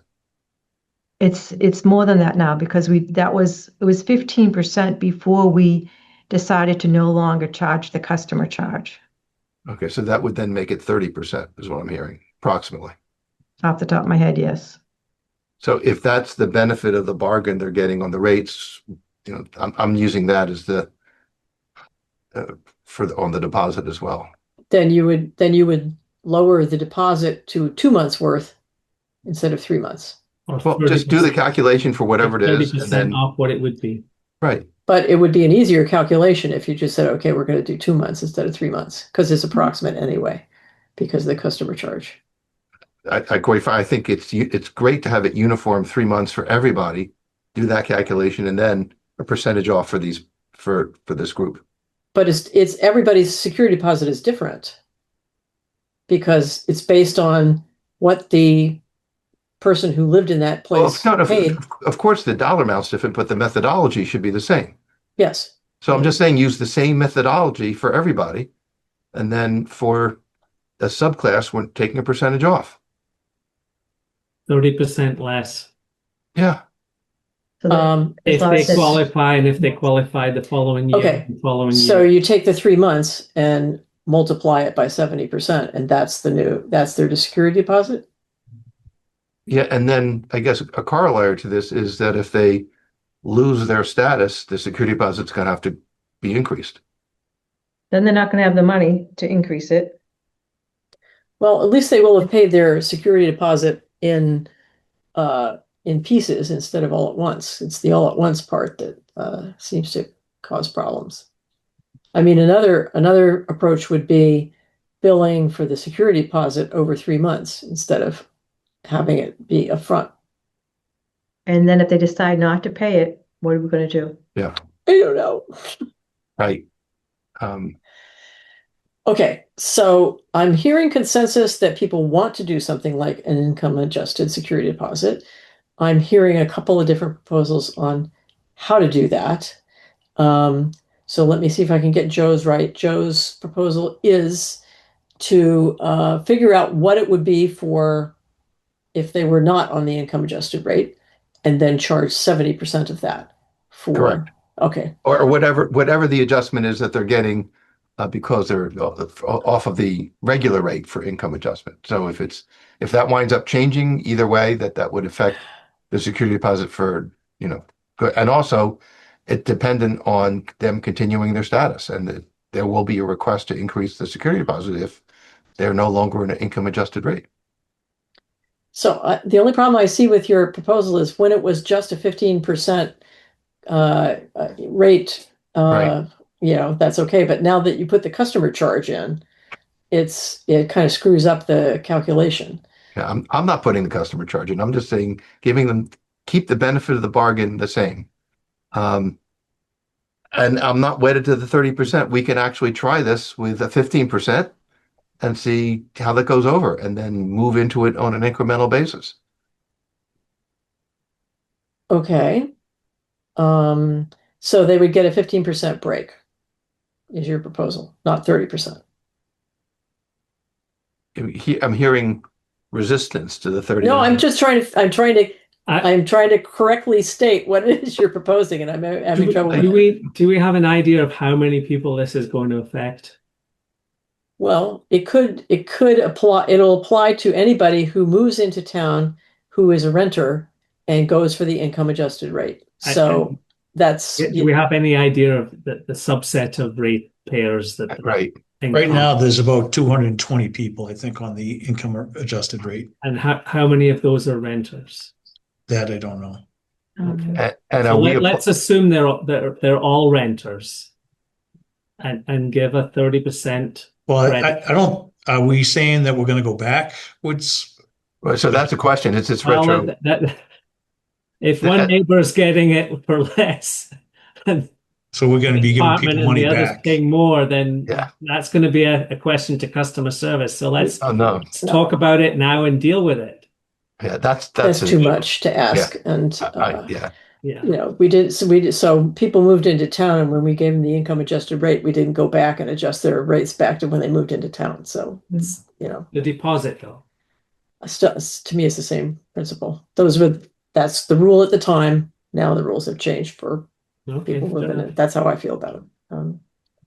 Also, what a burden on our customer service people to figure all that out. I still like my idea better, but if you guys state your idea again. My idea is figure out what the regular security deposit would be, which is 3 months worth of the highest month previous, and cut it by 2/3. So it make it for 2 months. No, for 1 month. Oh, cut it by 2/3. Yeah, that was my proposal. But if people hate that, we could make it 2 months. It just seems very easy to me. So is it a third less or 2/3 less? If it was $100, are we talking $33 or $66? Exactly. Security deposit. That's the decision. I would not do. I would do 2 months. I would not. 2 months. I would not do 1 month. Okay. What are your thoughts, Mike? Yeah, I mean, it's a 30% discount. Right. However you want to phrase it, that's what it's coming out. It's a 30% discount off what the normal and customary rate for security deposits would be for renters. How do you feel about that, Joe? You say Joe or Joan? Joe. Me? Yeah, you, Joe. The doing it for 2 months rather than 3. I mean, 2 months rather than 1 month. I actually proposed that. So, well, I didn't understand how it worked in your system with the customer charge. But if we just say 30%, then that's easy. Yeah, I think that's the numbers that's come out to be the same. It's how we phrase it. Yeah. Yeah. Yeah, I think that makes sense. But again, do we track if they? I guess we do track if they remain on the income adjusted rate. Yes, we do. And so we will ask for the security an increase if in fact they're no longer. Yeah. Yep. And I did hear what you said, Joan, about how we need to be comfortable with placing this burden on the rest of the ratepayers. That is what we've done with the income adjusted rate. And so it's just a question of adding a little bit more to that burden. I'm comfortable with it. Are we responding to concerns that have been voiced to us by renters? Yes. And I will say it's been brought to our attention recently by someone who is having a hard time figuring out how to pay the security deposit they would owe, feeling that it's sort of unfair because it's somebody else's bill and I'm not going to use electricity that way, but who knows? But I see that point. But also, I was actually asked about it when I first ran for this board. I did a candidates thing. Hingham Unity Council asked me about this and said, we just found out about this and we think this is really hard on lower income people moving into town. The security deposit is really quite a burden. So it has been raised to me on more than one occasion. And that I'm in favor of what you've proposed. But 2 months instead of 3. Yep. Mike, how do you feel about that? Yeah, so just to summarize, I'm understanding that for the income adjusted rate qualifyees, there will be a benefit or reduction in that security deposit. But for anybody who's coming into town as a renter, the current policy stays in place. Correct. So I would entertain a motion. Wait, No. I'm not sure I understood Go ahead. that. I thought we were only talking about renters. Are we talking about owners? No, Just No. don't pay renters that deposit. come into town who are not on the income adjusted rate. Correct. No change. Right. No change That's in correct. policy. That's Correct. So out of the 200, out of Who the knows? number of renters, there's 210 that are on income adjusted. Anybody else joining that pool can qualify for the discount, so to speak. Right. So the existing pool does not qualify. Correct. Yes. Agreed. Okay. We're all on the same page? Yes. Yes. Okay. So I would entertain a motion to establish a new income adjusted security deposit for renters who qualify for the income adjusted rate, and that the rate will be 70% of what the rate otherwise would be under the regular rate. Is there anything else that I need to add to that? So moved. Okay. Second. Okay. Any further discussion? All in favor, Mike? Aye. Joe? Aye. Laura? Aye. Tom, I know that particular person who's been in touch with us is waiting to hear about the results of this discussion. So maybe you could ask customer service folks to get in touch with her Yes. about it. Yep. Okay, great. Thank you. Can we update the policy on our website so that's clear to people? We can do that. Yep. Okay. Okay, thanks very much. Have you read your meeting minutes? I have. Any changes to propose? I actually have one which applies to all of our minutes. They all begin saying Ms. Burns read the following disclaimer into the record. It's not a disclaimer, it's simply a notice. It should say that read the following notice into the record. So if we can make that change here and then going forward. Spoken like an attorney. Great. We can do that. That disclaimer must have some particular meaning that I don't know what it is. Okay, that's acceptable to Mike, acceptable to me. Okay, any other changes? Brianna, you're raising your hand. Well, I similar to Michael's comment on a previous meeting, there are a couple places where it says light plant. I don't know if we want to switch that to lighting plant. Where we just say light plant as opposed to HMLP or as opposed to No, we say Hingham Municipal light plant. Oh, well, we probably should make those all lighting. Yeah. Even on the very first page, Hingham Municipal Light Board. All in favor of changing the no. The town does want municipal light board to stay the same. They were Okay. nitpicky about that in the Okay. agendas, but Okay. our name, Hingham Municipal Lighting Plant, can be. Okay. Okay. They read our agendas. That's interesting. Okay, good. Any other proposed changes? Okay, then I will entertain a motion to adopt the minutes with those two proposed changes already mentioned. So moved. Okay, all in favor, Joe? Aye. Mike? Aye. Laura? Aye. May I ask if the financials look particularly pressing for some reason? Well, we don't have any, so they're not very pressing. Oh, good. Okay. Question, are they available? All right.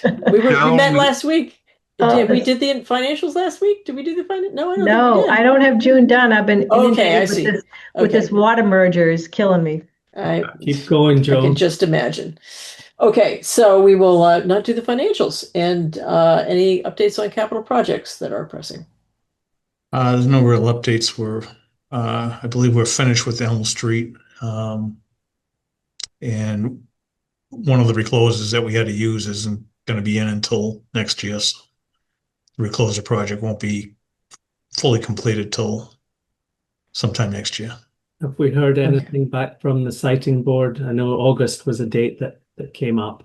The sighting board, right now we have a tentative date of a public meeting on September 30th, where I'm assuming they would hear from other interveners or anyone that wants to make comment at that meeting, and then they would come out with a ruling sometime after that, shortly after that. Okay. So what's the purpose of the meeting? I thought More the public public input? review. I thought the public review part had. I think just before that, they come out with a proposed ruling. Proposed ruling and then comment on that. And then there's comment on that. Okay. So there wouldn't be a final ruling until, shortly after that is what So when do we expect the proposed ruling? The 30th? Or before it, so it can be discussed on the 30th? It would be before it, a week before is what I'm hearing. Okay, thanks. Okay, thank you very much. We've come to the end of our agenda. I think great work was done today. I think we're actually getting somewhere. I'm not sure where we're going to end up, but I think we're getting there wherever it is. So thank you, everyone. Forward. I'll entertain a motion to adjourn. Move adjourn. Okay, second. Okay, all in favor, Mike? Aye. Joe? Aye. Laura? Aye. Thank you, everyone. Thank you.